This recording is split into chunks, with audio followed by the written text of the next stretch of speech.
I'm Christine Frizzau in Washington, where in a matter of hours, President Donald Trump is set to speak directly with Russian President Vladimir Putin about bringing an end to Russia's war in Ukraine.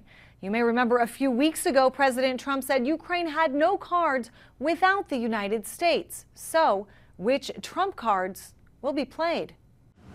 What kind of diplomacy, JD, you are speaking about? It was an Oval Office explosion that provoked a partnership implosion. You're not in a good position. You don't have the cards right now.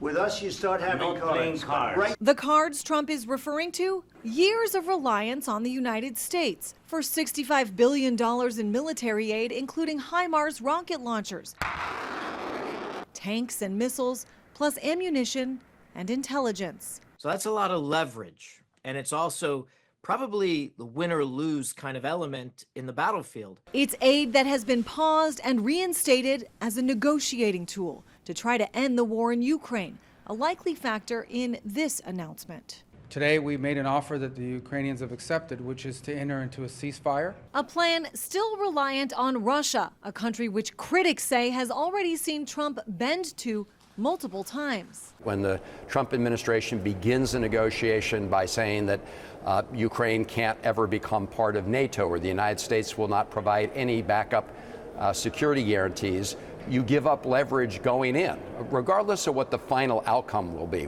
As with many things, though, it seems President Trump will do things his way, insisting not just on Ukraine, but on tariffs and the border, that he and the United States do indeed hold the cards, which has translated into leverage.